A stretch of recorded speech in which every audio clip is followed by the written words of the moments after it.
안녕하십니까. 엔하대학 경영대학 명예교수 이경환입니다.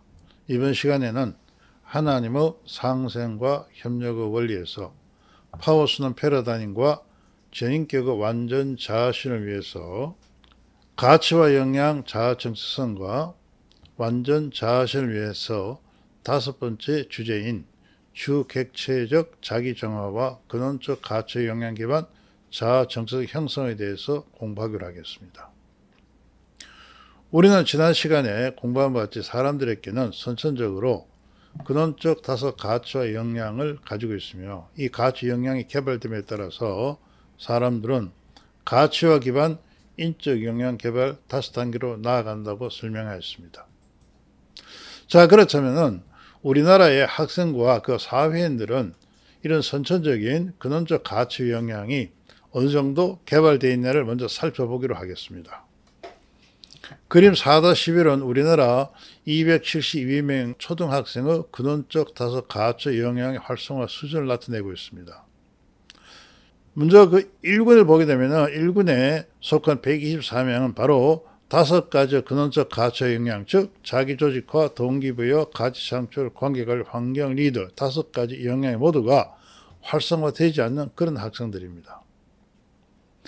이에 비해서 5군의 학생 104명은 다섯 가지의 근원적 가치 역량이 모두가 잘 활성화되어 있습니다. 따라서 5군 학생들은 기억가적 단계에 있고 1군 학생들은 잠재적 역량 단계에 있습니다.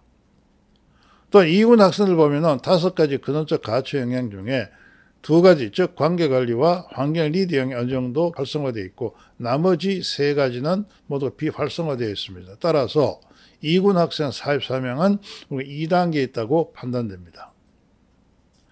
또한 그림 4-11을 보게 되면 우리나라 항만 서비스 기업의 714명의 근원적 가치 역량의 활성화 수준입니다.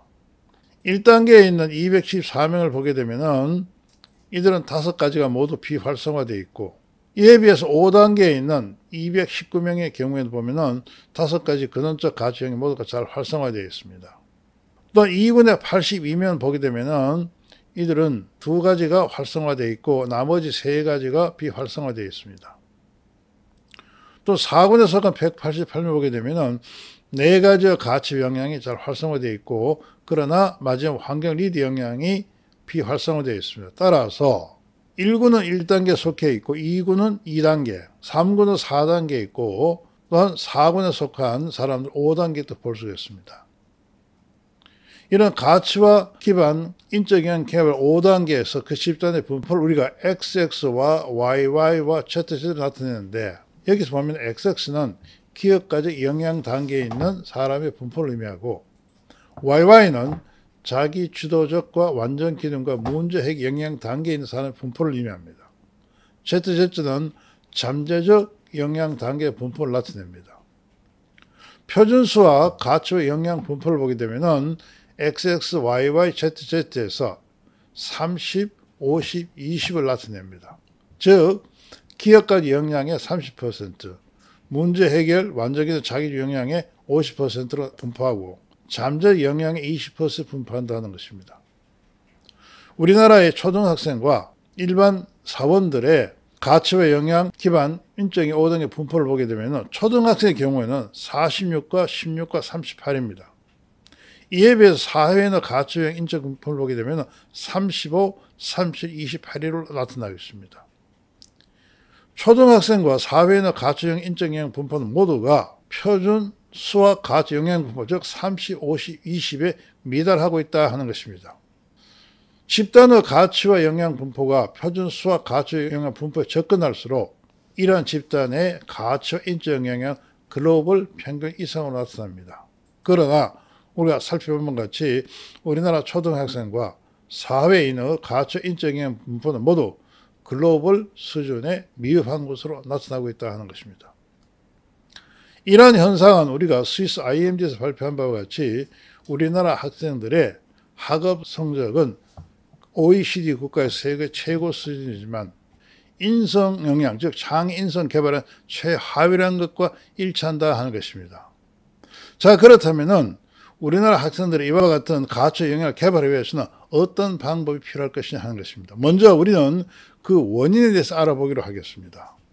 우리가 지금까지 공부한 것 같이 근원적 가치와 다성 영향은 자아실현 경향성, 즉 생명력에 내재하고 있다 하는 것입니다. 따라서 이런 근원적 가치와 다성 영향은 생명력이 활성화될 때 바로 활성화됩니다. 다시 한번 살펴보게 되면 자아실현 경향 인간의 생명력입니다. 생명력은 스스로 변화하므로 이러한 자아실현 경향성은 자신이 접촉하는 것으로부터 자유로울 때 활성화된다 하는 것입니다. 이와 같은 경우에 우리가 생명 안에 있는 창의성이 우선 활성화되고 활성화된 창의성은 스키마가 형성된 근원적 가치의 영향을 활성화합니다. 또한 이런 활성화된 창의성은 자아실현 경향성을 개방하고 파워의 다속성을 능률적이나 동시압을 작용시킨다 하는 것입니다. 이와 같은 내용을 우리가 그림으로 보게 되면 그림 4-3으로 다시 확인할 수 있다 하는 것입니다. 그림 4-13을 보게 되면 가치 영향 시스템 제일 바깥쪽에 파워의 다섯 속성이 있고 이 파워의 다섯 속성 안에 자아실현 경향, 즉 생명력이 내재하고 있으며 이런 생명력 안에 바로 선천적 근원 다섯 가치 영향이 내재합니다.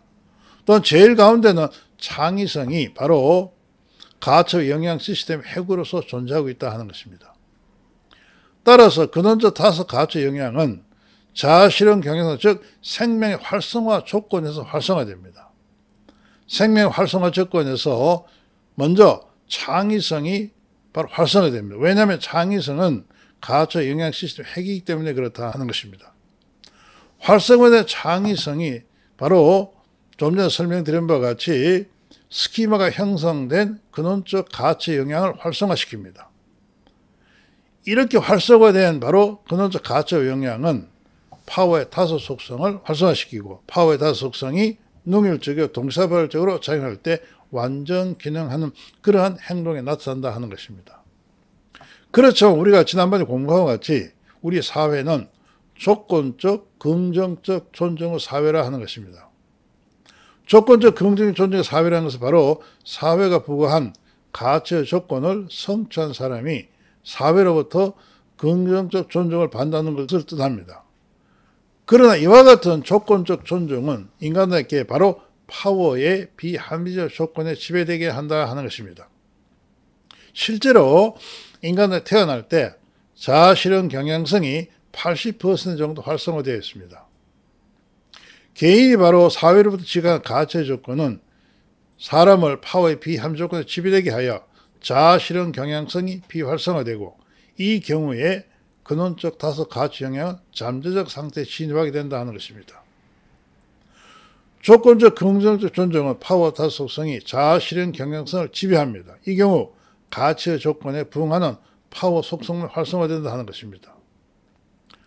따라서 우리가 태어나서 사회로부터 받는 바로 조건적 긍정적 존중이 바로 개인의 가치 영향 시스템을 비활성화시킨다 하는 것입니다. 이런 내용으로 봤을 때 좀 전에 우리는 우리 학생들이나 사회인들이 글로벌 표준 수학 분포에 우리가 가치 영향 개발이 미흡하는 것을 알 수 있습니다. 이런 내용으로 봤을 때 우리나라의 학생들이나 사회인들이 바로 조건적 긍정적 존중에 다른 OECD 국가에 비해서 보다 더 지배되고 있다 하는 걸 알 수가 있습니다. 인간이 바로 좀 전에 설명드린 같이 조건적 긍정적 존중에 지배되면은 파워의 비합리적 조건에 지배됩니다. 자, 그렇다면은 파워의 비합리 조건은 무엇이겠는가 하는 것입니다. 이제 우리가 이 파워의 비합리 조건에 대해서 다시 살펴보기로 하겠습니다. 먼저 이 파워의 비합리 조건 첫 번째, 사람의 생각 행동이 합리적이지 않고 감정이나 군중 심리의 파행에 의존하거나, 두 번째, 표출된 욕구가 내재된 욕구와 다르거나 사람들의 욕구가 다르면 이들이 크게 대등하거나 주체적으로 추진하고 있는 힘이 엮인에 의해서 무효화된 경우입니다. 즉 이와 같은 네 가지 조건을 우리가 파워의 비합리 조건이라고 설명하는데 이 경우에 바로 우리 인간의 선천적인 생명력, 즉 자아실현 경향이 비활성화됩니다. 이게 비활성화되면 우리의 선천적인 가치와 영향도 비활성화된다 하는 것입니다. 자, 이게 파워의 비합리 조건과 생명의 비활성화에 대한 우리 실증 연구를 살펴보기로 하겠습니다.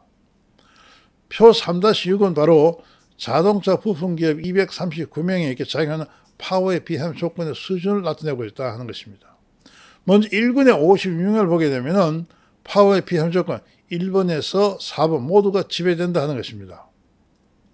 이렇게 모두가 지배되는 1군과 4군을 보게 되면 1번에서 4번 파워의 비합리 조건 모두가 지배되지 않습니다. 이 사람들의 자아실현 경영 활성화 수를 보게 되면 파워의 비합리 조건 4가지 조건 모두 지배 1군의 사람들에게는 바로 이들이 자아실현 경영 활성 아주 낮게 나타나고 마이너스로 나타나고 있습니다. 이에 비해서 4군의 경우, 즉 파워의 비합리 조건에 지배되지 않는 4군에 속한 사람들의 경우에는 바로 자아실현 경영 활성 아주 높게 나타나고 있다 하는 것입니다. 또한 2군의 경우는 바로 1과 3, 즉 4가지 조건 중에 2개 지배되고 3군의 경우에는 4가지 조건 중에 4번 하나의 조건이 지배됩니다. 따라서 그림 4-14를 보게 되면 파워의 비합리 조건에 지배되지 않을수록 사람들의 자아실현 경향성, 즉 생명력은 활성화된다 하는 것을 알 수가 있다 하는 것입니다. 자, 그렇다면 우리가 속한 사회는 바로 조건적, 긍정적, 존중의 사회이기 때문에 우리는 이와 같이 파워의 비합리 조건으로부터 피할 수 없습니다. 자, 그렇다면 우리가 자아실현 경향성, 즉 생명 활성화를 어떻게 해야 될 것 같으냐 하는 것입니다. 이것을 위해서 우리는 바로 자기 정화가 필요하다 하는 것입니다. 자기 정화는 파워의 비합리 조건을 제거하고 자아실현 경향성을 활성화하는 프로세스이며 주체적 자기 정화와 객체적 자기 정화를 구분한다 하는 것입니다. 여기서 주체적 자기 정화를 보게 되면 이건 바로 자기 반성과 새로운 형성 욕구에 의한 자기 정화를 의미하고 여기 여러 가지 방법이 있습니다. 예를 보게 되면 성취행동이나 자아실현 자의 의지를 개발하거나 정서지능이나 행동의 가치와 즉 자기주도적 체험학습이다. 또 사회 질서에 잘 준수된 것 여러 가지 방법 등이 있습니다. 객체적 자기정화는 사회적 학습의 자기정화입니다. 이건 바로 인성 문화를 체험하거나 성적 사회 행동을 지각하거나 무조건적 긍정적 존중을 지각하거나 경쟁과 협력의 질서를 지각한다. 여러 가지 방법들이 있습니다. 어찌됐건 간에 이러한 주체적 및 객체적 자기정화는 가치와 영향 시스템을 활성화하고 가치와 기반 개인적 자아를 형성할 뿐만 아니라 개인적 및 사회적 자아를 조화롭게 한다는 것입니다. 우리는 여기서 주체적 자기정화 중에 성취 행동에 의한 자기정화를 알아보기로 하겠습니다. 우리가 이미 공부한 바와 같이 성취 행동은 바로 행동의 합리성, 일관성, 긍정성, 자율성을 만족하는 행동입니다. 우리가 일상에서 합리적이고 일관되고 긍정적이고 자율적인 행동을 도모할 경우에 우리의 자아실현 경향성은 비록 우리가 조건적, 긍정적, 존중의 사회일지라도 우리가 자아실현 경향 활성화되어서 우리에게 선천적으로 있는 근원적 5 가치 영역이 활성화된다 하는 것입니다.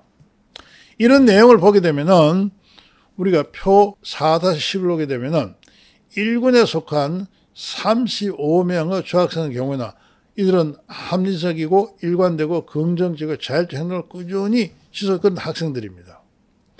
이에 비해서 3군에 속한 51명은 바로 합리적이지도 않고 일관되지도 않고 긍정적이지도 않고 자율적인 이런 행동을 전혀 하고 있지 않는 그런 학생들입니다. 1군 학생들의 우리가 파워 5 속성의 활성화 수를 보면은 5가지 파워 속성, 즉 창조, 보존, 결합, 지배, 귀속 5 속성이 모두 잘 활성화되어 있습니다. 이에 비해서 3군의 학생들을 보게 되면은 파워의 5 속성이 모두가 마이너스로 나타나고 있다 하는 것입니다.